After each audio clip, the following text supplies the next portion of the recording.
I'm not put together because, Aces is next week, and my basement is just full of wires that are supposed to be in a box and in the mail already, and they're not.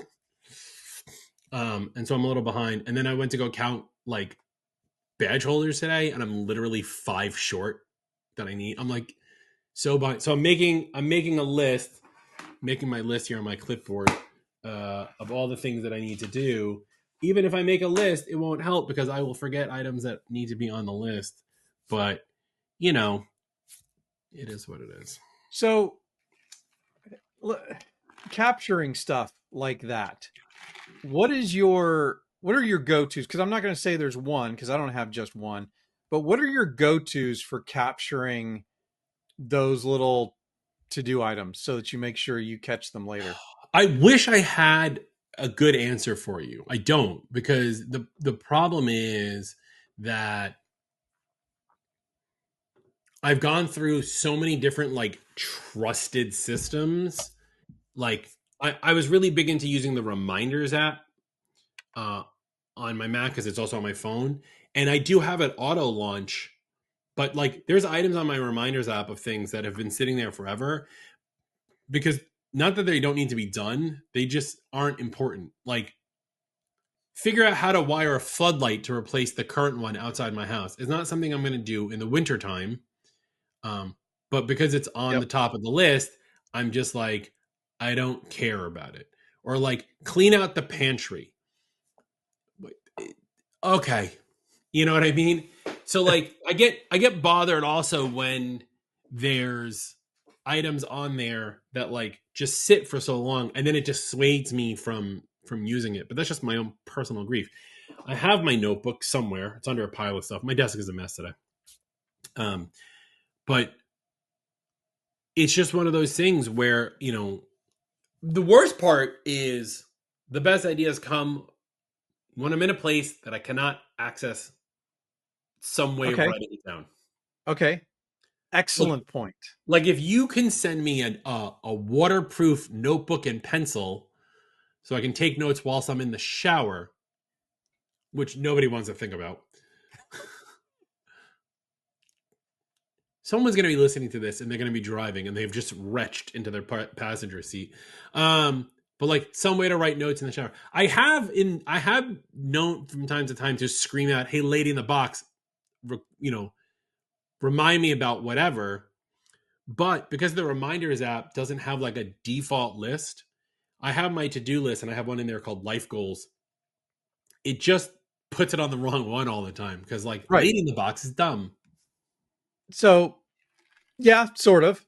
However, it's interesting that you mentioned the shower situation because I actually bought a very specific Bluetooth speaker to put in the shower to make sure that I could talk to the lady in the box while I'm in the shower, because that's where the best ideas happen. Always. And so it's part of my daily ritual is I go and look at that reminders list as I'm making my to-do list for the day, or I'm making my plans for the week, the month, whatever it is, in my bullet journal. And so reminders is a huge part. It's the hands-free part. Do you organize your like to-do list in, like I have in my to-do list, it says like Aces : something, or like Virtua : something. Because like you can tag, which by the way, I think tagging things is stupid. So I never really tag anything. But like if I were to just write like pull ticket report, obviously I know I'm talking about Aces, but I still in my head will type Aces pull ticket report. So I know that the ticket report is regarding Aces and not Virtua. So without getting too into the weeds, right? When I'm putting my goals together for the week, my to-do list together for the week of the things that I have to accomplish for the week, I separate out day job, all things MSP, house, personal, right? Yeah. Now, when I'm capturing, I typically don't distinguish in any way. I have a whole nother page for the week where anything that pops up that I need to make sure that I do later goes on that list. And then it either gets done or it gets put on the next week's list, or it gets pushed all the way out to some other month. It's just a matter of the trusted system and like Yes. having it that works. And that's why I've gone through so many of them. And I always rely back on my notebook, my little, whatever I call it a moleskin. You call it a bullet journal, like this thing. It's the same thing. It's basically an A5 journal notebook, approximately 280 pages long. I use dotted. You can also buy it in grid or lined. I use lines. You know, like, obviously you can't see this, but you can't see this if you're listening. My kid got to this one because you can see this. Just either that, or I was just really angry that day, which also could happen. Could be quite possible. Real quick, getting off topic for a second. I know we're still doing just the cold, but I read this book, Unreasonable Hospitality, while I was on vacation.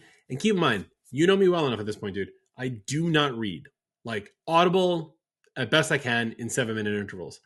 But I read this entire book, it's like 300 pages, whilst on vacation. 2 reasons. One, it allowed me to put my headphones in noise canceling mode so I could ignore my kids. And 2, it's actually a really good book. And you can't, I don't know if it's going to come through in the camera, but like you can see all the dog, you see all those little like marks. Those are all my dog ears for like pages that I wrote notes on. This book is so good, in my opinion, that I'm making it mandatory reading for my staff.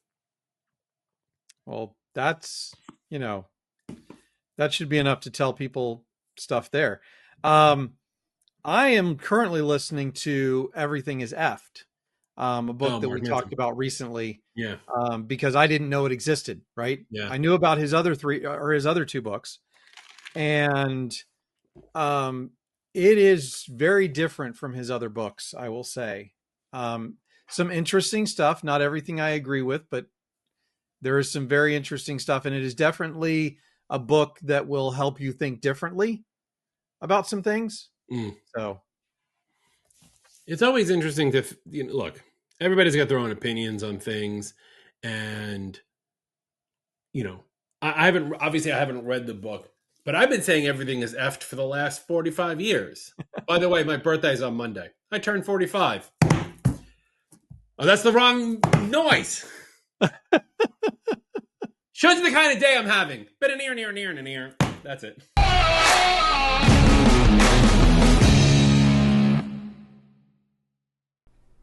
Add DMARC management and monitoring to your MSP services with Easy DMARC. Protect your clients from phishing, spoofing, and impersonation while boosting their trust in your solutions. Easy DMARC makes email security simple, effective, and hassle-free. Visit atmsp.link/Easy DMARC to learn more and start offering DMARC as a service today. Simplify Microsoft 365 management with CoreView, the ultimate tool for MSPs. From advanced reporting to enhanced security and license optimization, CoreView empowers you to manage your clients' environments effortlessly. Save time, reduce costs, and deliver superior service. Learn more at atmsp.link/CoreView. What's up, everybody? Welcome to the All Things MSP podcast. I am your host, Justin Esgar, and with me always is my good friend and woolly mammoth, Mr. Eric Anthony. It is coming in, isn't it? It is coming in, dude. Don't get me wrong. So, I normally don't shave before Aces, but because I went away last week, I actually went full. I normally just do a 5 o'clock shadow. I actually found a straight razor and some shaving cream and some old aftershave, and I did a full clean shave. Now, number one is I haven't clean shaved in at least 3 years. So you can just imagine the stuff that I found to make this happen. I'm surprised I didn't get tetanus. My aftershave, which by the way, if you do clean shave, I'm going to give you a hint. Victoria's Secret for men aftershave is the best aftershave. Women love the smell of it. And it's normally white and it came out pink. And I was like, this seems okay. And I put it on anyway. No, it is not okay. Whatever. It was the first time because I've lost a lot of weight in the last couple months. And so I have a jawline again. So I wanted to see it. And now it's grown back in. So I'm not going to shave again until Aces. where then I'll do I'll do my 5 o'clock shadow cut again. But yeah, it is So, yours is coming in there. and on that note, by the way, I have lost 5 pounds in the last 2 weeks. That's stress. No, it's not. No, it is not. And I would love to say that I am doing 75 hard. I am not. I'm doing 75 my way. That's good. I like it. Just I saw because, somebody post one time. They were like, 75 hard. And I was like, yeah. They're like, well, I'm doing 75 medium. And I was like, I didn't even know that was an option. well, it's kind of cool because my daughter and I are doing it together, Oh, that's and but it's working. It's working. That's good. That's good. Yeah. So your beer's coming in. So I want to start today with going. I talked a little bit in the cold open about this book, Unreasonable Hospitality. Just as a point of reference, it's written by the guy who used to own 11 Madison Park, this famous restaurant in Manhattan. It's like one of the few 3 Michelin star restaurants in Manhattan. And I did say that I made it mandatory for my staff. Actually, one of my staff members already listened to the entire thing, loved every moment of it. Found a documentary. There's a show on Netflix called 7 Days. And every episode's about 7 days until something big. And there's an episode about when they remodeled 11 Madison Park. And the guy who wrote the book is in it. And so I had a lot of notes that I had written or underlined, things that stood out to me. And so I went to ChatGPT begrudgingly and I said, hi. And it was like, hi, Justin, how can I help you? And I was like, don't act like you're a person. I'm kidding. I mean, a little bit. So anyway, I said hey, I have these notes from this book. I want to get them into a format that would work for my team. And it literally was like, that's a great book. And I was like, you never read it. Shut up, robot. Right. And so it gave me some ideas. And then here's the cool thing was that once I figured out how to translate the stuff out of the book into something else, I was like, what would be a great way to get this into my teams, into my team, get them to be able to see it. And it said you can make a playbook and I can help you design a Google Doc. And I was like, that seems pretty normal. I was like, what else you got? And it was like, how about a Slack program, a Slack bot? And I was like, it knows it knows that we use Slack. And I was like, tell me more, robot. And it literally wrote code to create a private Slack app that will pull a nugget from a Google sheet and put it into our Slack. Now, I haven't deployed it yet. Because I don't trust it. But while I was on vacation, Michelle and I took a walk and we came up with this idea for a new app. And I'm not going to say more about what that is, but there were some cybersecurity concerns when we were having this conversation. So once I knew the ChatGPT can come up and actually not that I didn't know it could write code, but anytime I've had to write code in the past, it's been crap. It doesn't really work. I started talking about this other app idea that I had, and I was like, you're a CISO. Tell me what's wrong with this concept. And it came back with some ideas, but I was like, okay, cool. You're no longer a CISO. You're a programmer and a designer. Build it. And it created a Figma design for what I want to build. So it gave me screenshots for what I want to build. It gave me the code. It pulled all of this stuff. And then it was like, hey, here's what you need to deploy it in GitHub. Just download this and get started. Now, here's the cool part about this. I did this from my phone while I was lying on the couch. I can't get to it now because it already happened. But when I had said, write me the code or whatever I said to kick off the system, a new tab in the ChatGPT window popped up and it said I want to say it said analyzing or analytics or something. I forget what the word. It's the new deep research feature. Yes, it's the new deep research feature. Okay. And so what it did was it said I'm Googling, not Googling. It said I'm Googling this thing. And then it showed me the website, it showed me the link to the website. And then it came back and it was I found some fascinating stuff on here that I'm going to apply to this. And I'm like, you're talking like a human. Yeah. It literally was I grabbed this piece of content from here. I think if we take this box and we put it in this thing, I'm going to go and search this now. I'll get back to you in a couple of minutes.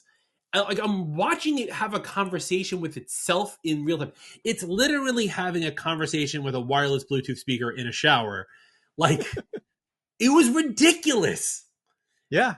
So I had a similar experience working on this, the idea for this episode, because I wanted to create a little bit more than just you and I talking about this topic, right? Yeah. Which we'll tell Get everybody into in a what the second. topic is in a minute. But I wanted a little workbook, right, for people Yeah. to be able to download and go through this and kind of work it out for themselves. And then I just got this kind of bug, and I'm like, what if I just told ChatGPT to create a website that could walk people through the workbook online? And sure enough, like, it looks good. I haven't been able to deploy it yet because I just simply haven't had time, but it literally will upload everything to GitHub, and then I can go to DigitalOcean and tell it where the GitHub is, and it'll just do it all. Yeah. And Yeah. I'm like, It's crazy. that's I would love to see when this go. You should do a ATMSP live and like deploy it live for people. Not, I'm not saying we're going to do this. If you're listening, I don't know. Eric's telling me this for the first time, so I have no idea what he's planning. But if you want to find out more information, I'm sure it's going to be ericanthony.com. And if not, oh well. But like, I would love to see, because I feel like a lot of people in our industry, we're on, you're either on one side of like AI is the best thing in the world. I'm gonna teach you how to do all this stuff with AI, and then or you're on my side, which is like AI is a horrible invention and we shouldn't be using it at all.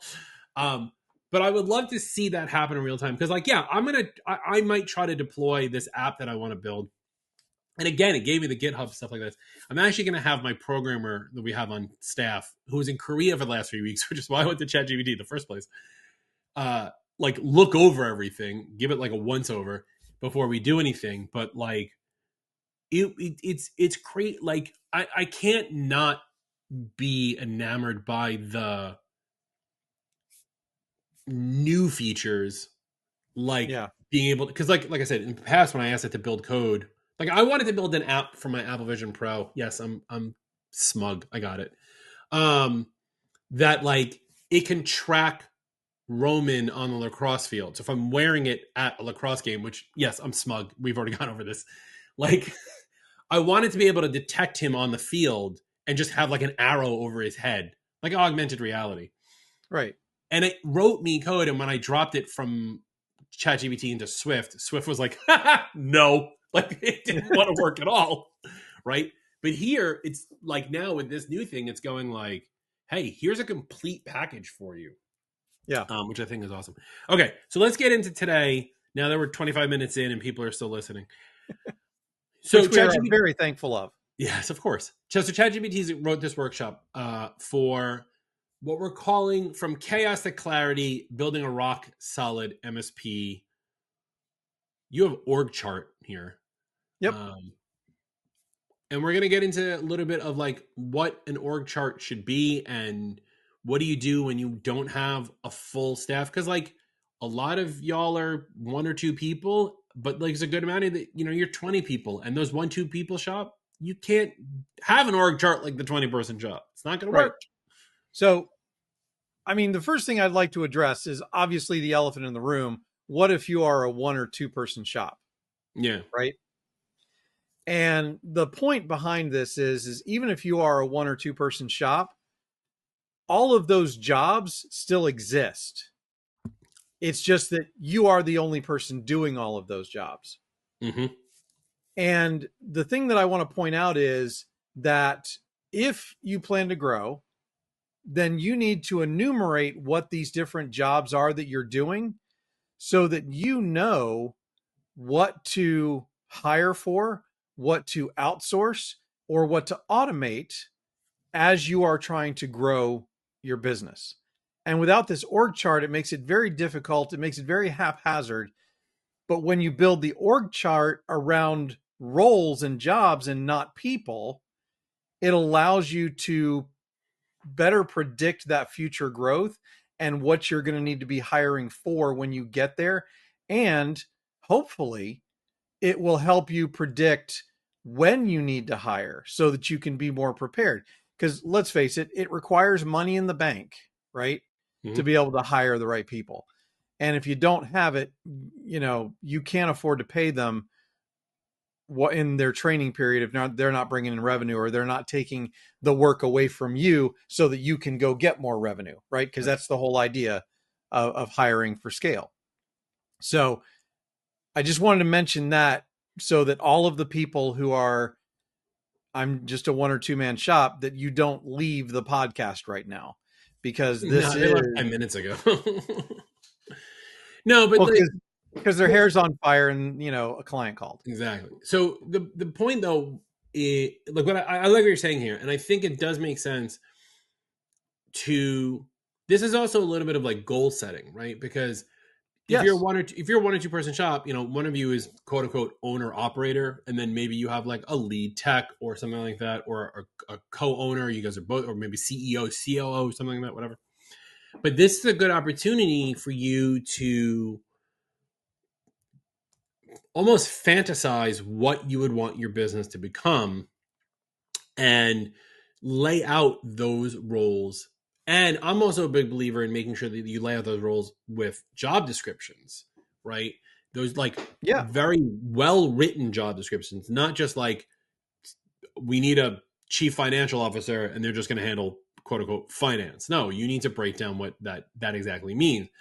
Because like you said, Eric, like if you're looking to hire someone, you want to find someone who can fit all of those bullet points.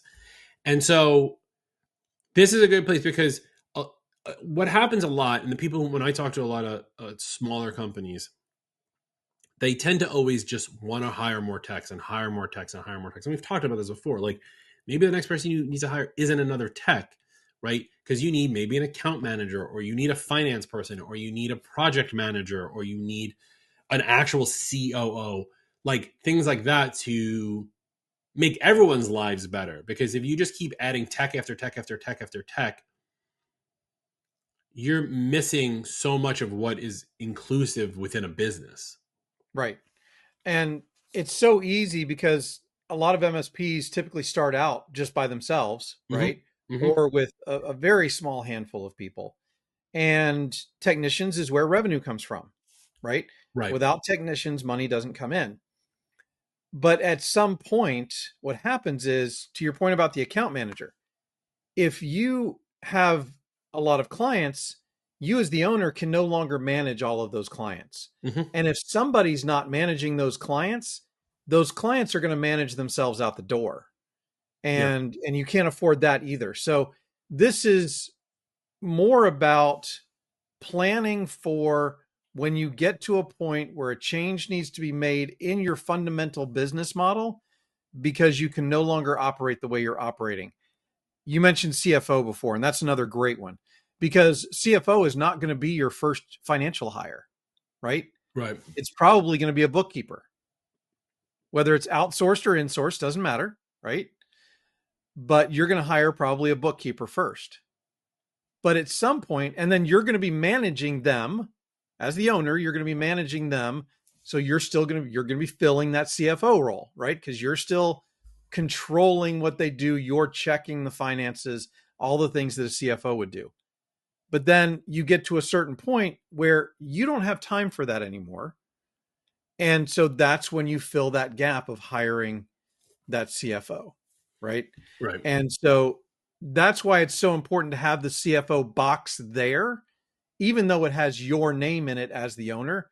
Because let's face it, if you're a single owner business, your name is going to be in all the boxes. Yeah. Yeah. 100%. But if you don't have all the boxes, you don't know which one to fill next. And you don't need a box for every tech. Like when you're fantasizing this idea, like you don't need to have CEO, COO, CFO, CMO, tech, tech, tech, tech, tech, tech, tech, tech, tech, tech, tech. Like that's No, not what we're talking about, right? Like you're going to have X number of techs. X number of techs. There's if anyone wants to, if you search for the entrepreneurial operating system, also known as EOS, Mm-hmm. they actually have like a great org chart to follow right out of the gate that you can Yep. easily adjust to your business, right? Starting with the visionary, which is not a CEO role. you have your visionary, you have your implementer, and then you have finance, marketing, and then I think helpers underneath it, which would be in this case techs. And you can manipulate that as per your business. And this also works, by the way, this also works if you're not doing, like, no matter who your ICP is. Because like I was just thinking about the fact that, like, you know, you may have someone who's listening might be an MSP, but they only do residential. This still applies to you because at some point in your life, you're going to want to either stop helping some people but keep that revenue, right? Or you're going to want to move on, but you don't want to get rid of your business yet. So you still need to have these things laid out. Titles matter, job description matters. And I think job description, let's get into this for a second. The job description has to be, in my opinion, like a half a page. Now, I don't mean a written half a page. I mean like 3 or 4 lines and then like a bunch of bullet points with very directive statements, almost like a resume, right? The CEO's job is to maintain the integrity of your business using your immutable values, as well as, you know, ensuring staff safety, et cetera, et cetera. And then bullet points underneath would be like your daily activities as CEO. Mm-hmm. Same for the COO, CFO, CMO, CHRO, CRO, C whatever. CISO. See you later. Huh? See you later. See you later. CTO. It's weird to think that as an MSP, you still need a CTO, right? Like, we don't have a CTO. I have a director of technology, which is about the closest he'll be. I don't even know half, like, as the owner, I know this stuff, but like, I don't know half this stuff, right? That's what his job is. And that's part of the job description, is to like know more than me and report upwards. Yes. Laying that stuff out and having that on a idea board, or even if you're just using Post-it notes on a window or something to like see it, one, will motivate you. As long as you're looking at it, it's a good motivator to move your business. And two, like you said, Eric, is to let you know who to hire next. Now, let's talk about hiring for a second. You've mentioned hiring, you've mentioned outsourcing, you've mentioned automation. I don't believe as much, and this is, again, we're going to come back to AI for a second. Like, I don't believe there is a spot yet for ChatGPT to fill in for tech support. I don't believe that there's a spot. There might be a spot for AI to find a previous ticket that is closely related to the ticket you're looking at, or find a knowledge base article in your system that is closely related to the ticket you're looking at. I think that is coming further along. I think I would actually be comfortable with AI triaging a ticket. And yeah, triage, but not public facing, privately facing, like internally triaging it and reporting back to a level 1 tech. I think I would be comfortable with it coming up with a list of questions to ask the customer, the end user, so that the technician doesn't have to spend the time asking the questions. Okay. And you and I can differ on opinion, and I'll just tell you that you're wrong. No, that's fine, right? But like, don't look at this new org chart and be like, I can automate everything. So that's number one. Okay. Outsourcing. So many of us hate doing math. We just do, right? If we as MSPs were good at math, we wouldn't be MSPs. We'd be in finance. So like, outsourcing your finance and financials and bookkeeping is always, in my opinion, like the first move. When in that, I don't mean like overall, I mean like in that category, right? Outsource a bookkeeper. I've actually even outsourced. I've had a fractional CFO come in for a short amount of time to like look over. I think I've told this on the pod before. Like, there was a time period where I was like freaking out because I was like, are we doing well? Or like, and I even said to this person, I said, like, in my heart of hearts, I want you to tell me, like, at the end of the day, I would love for you to tell me this is all in your head and you're fine. Like that's the ultimate goal, as opposed to, no, you are correct and that there's a leak, right? So hiring a CFO, and I think we hired them for 3 months because we had a lot of data to go through and backlog.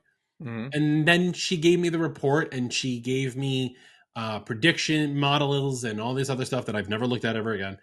But like, it set you on the right path. So we've outsourced bookkeeping, we outsource our accounting. Obviously, you're not doing your own accounting. Like, you're not going to do your taxes for your business. It's complicated. And if you can, go work at H&R Block and be better than being, in IT or whatever.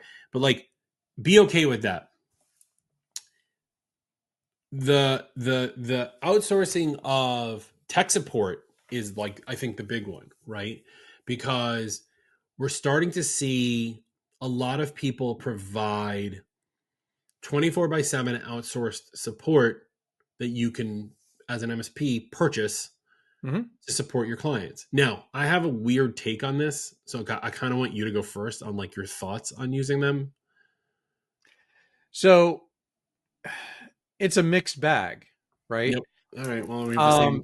Um, So we have the same thought. there are, I've seen it done well and I've seen it done poorly. Yeah. And of course, MSP is always going to be a little bit different than corporate IT. And so an outsourced help desk that is built for corporate IT is not going to work in the MSP world. Mm-hmm. I think there are some very good ones out there that focus more on the end user experience and success rather than just processing tickets for dollars. Mm-hmm. And I mean, specifically, I am talking about one of our sponsors, and that is Helped. So if you want more information, you can go to Get Helped. That's GETHELPT.com. And they are much more concerned with being a partner on your help desk than just processing tickets and charging you a fee. Yeah. And I think that's where the difference comes in. I think their model works for MSPs. And so I think it can be done well. Historically, it has not been. For me, it's more about knowledge, because so many, and I don't know help in their skill set. But I get LinkedIn bombed all the time from people offering 24/7 tech support, Oh, yeah. especially overseas Yes. support. And my first question to them is like, do you do Mac? And they go, of course we do Mac. And then they write capital M, capital A, capital C. And I'm like, you don't do Mac. Get out of my face. Like, that's always been my biggest gripe with using an outsourced provider like that. Now, Yes. at Virtual, we have clients across the entire United States. I have a client who's in LA. He happens to be in Korea, and he literally texted me last night at 11 o'clock at night because of the time difference or whatever it is. And I happened to have been awake, so it was fine. But like, when he's in LA and he's texting me at 8 p.m. my time, 5 p.m., I don't want to be doing that. And like, we need to come up with a better model for that. I just don't have that. And that would be a use case if I could find someone who can support West Coast time, but to our standards. And I think that's my biggest gripe with Yes. outsourcing support. And that is exactly where I'm getting at when I talk about experience, right? Because your standards are not about plugging cable A into, port B, or setting up a user in, well, in your case, it wouldn't be Azure, but It might be. I mean, it's probably not, but it might be. But it's the way you set it up, right? Mm-hmm. It's the way the interaction happens. So much of the differences between MSP and MSP come down to the experience of the end user. Right. And if that outsourced help desk can't mimic the experience, that's where it starts to fall down. And this is why I'd much rather hire somebody in California, which we have, by the way. We're in California now. In case anyone follows me on LinkedIn, you'll see that we're in California. We're in LA. But the reason we hired someone in California was specifically to handle our Mountain Time and Pacific Time clients because Right. we want to be able, and we want them to understand, and we want them to work by our standards and our virtues and our immutable laws. That's not something you're going to be able to change to an outsource. So don't get me wrong, outsource IT works if you can get them to follow your standards and values. And it sounds like Help can do that, right? If you're on the PC side, I don't know what their Mac support is. That's what they're focused on. They're focused Yeah. on the experience side of it. Yes. So that's kind of important, right? So, that's another piece of it. So other things that you can outsource, marketing, right? We're Oh all yeah, friends with easy all the one. marketing people. We all know all the marketing people. And I've said this before, a lot of them are snake oil, right? But when I say outsource marketing, I don't mean using one of those companies. What I mean is bringing on a person whose job it is to do the marketing for you, do your social for you, do your blog posts for you, things like that. Like you hired the fractional CFO. Exactly. Yeah. Right. You could hire fractional. They don't have to be a CMO. They could just be a No. marketing associate Right. or marketing director. And you know who's really good at that stuff? Like kids that are right out of college that want marketing Yeah. positions. You know, um, the amount of like friends that I have that are like their kids are graduating college and like, hey Justin, do you know any marketing roles? And I'm like, if you want to work freelance, I got plenty of MSPs who want to hire them.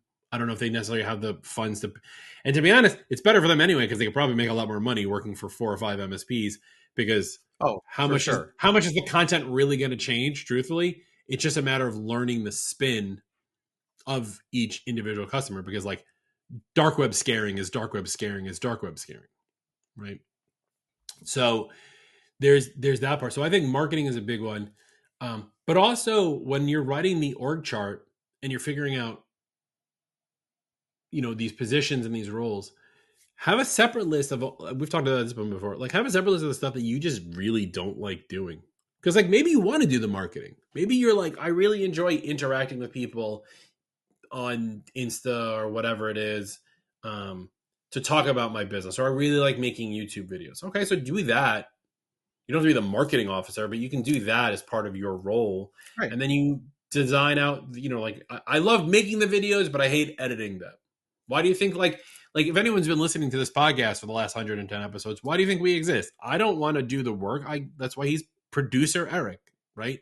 Like it's one of those things where you can pick and choose, which is really, really well, which comes in. Yeah. Uh a lot like think about all the hats you wear and like which ones you want to not be wearing. I mean, you can wear this really gorgeous virtual hat that we had custom designed. Yeah. I Um, mean, the point is that in terms of planning, writing out the full org chart gives you the ability to look at all of the things that need to be done. It allows you to prioritize them. It allows you to look and see which ones are at capacity, where you're not bringing in more revenue because you're already, at capacity with the employees you have, and if you added more capacity, you could add more revenue. There's so many things that an org chart can do for you in terms of planning that it's extremely valuable to have one, and it's something that a lot of especially small businesses overlook because they only think they need an org chart once they get big, mhm. because they think it's something that you use to document where you're at and not necessarily where you're going. I have two last bits on something you just said, and then we'll be done for this. You mentioned productivity and you mentioned revenue. I think in your org chart, you should actually label whether or not that position brings revenue or not. Because as a CEO, you may not be bringing revenue in, right? Many CEOs don't bring in revenue to the business. They manage the business, right? So a lot of us probably think, oh, I'm the CEO. Of course, I'm going to be bringing in business. Not necessarily, right? So I would mark something down as revenue coming in or not, because it helps you figure out if you're in a revenue issue, which roles you want to fill next. And the other one is your like it's hard to figure this out, but like your percentage of productivity, like how much, or not, like how much you're overwhelmed, right? So if you were like, I have 2 techs on staff, but like between the 2 of them, their plates are completely full. Where do you want them to be in that level of fullness before you add another tech? And that should be written into your org chart also. So those would be the last 2 pieces I had to add. 100%. And going back to the revenue generating or not, I think that's absolutely important. But I also think from a planning and budgeting standpoint, you need to have a number attached to each box that says, I need to have this much revenue to support this person. Yeah. And not just this is what they're going to cost, because that's a different number, right? It is how much revenue that's their cost plus whatever your profit margin, your target profit margin is. How much revenue do I have to have before I can afford that person? It has been like 1.5x their salary, right? You can use that as a decent number, but that is for cost. Yeah. You would need to add whatever your profit margin is on top of that. On top of that, yeah.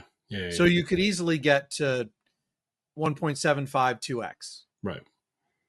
So it's an easy way to do this. Their portion of the revenue, right? Right. So there's a lot to be unpacked here.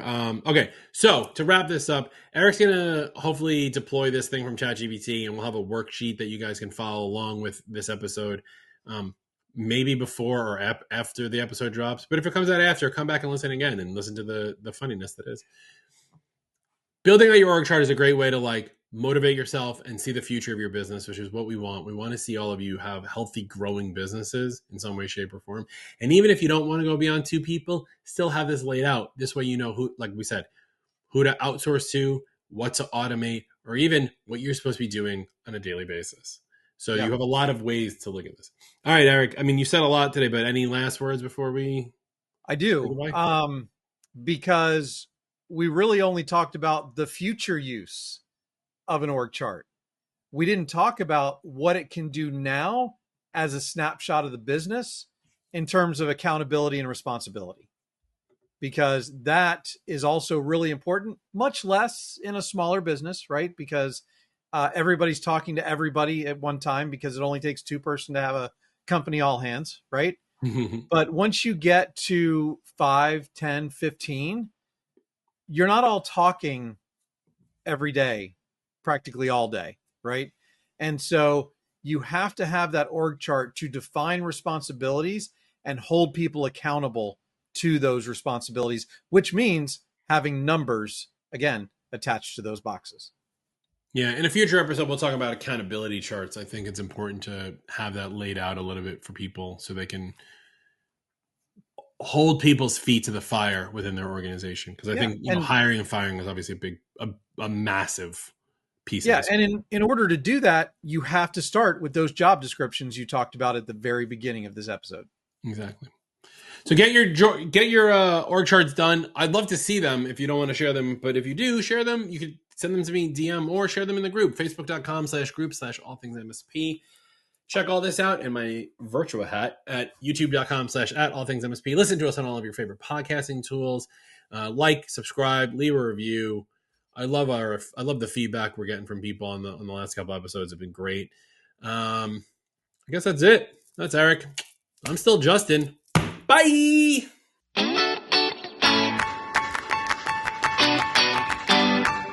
Thank you for listening or watching the All Things MSP podcast. If you liked this episode, go ahead and give us a thumbs up, hit that like button, and consider subscribing to catch all our weekly episodes. And from your host extraordinaire, Justin Esgar, and myself, Eric Anthony, your humble producer and All Things MSP founder, thank you very much for spending your time with us. If you are not aware, All Things MSP started as a Facebook group and now supports over 6,000 members. We also have a LinkedIn page for those of you who don't do Facebook, and make sure to check out our YouTube channel for even more content. A special thank you to our elite sponsor, CoreView, helping you manage your Microsoft 365 tenants instead of them managing you. And a big thank you to our premier sponsors, EasyDmark, Helped, GoZinta, MoveBot, and Nodeware.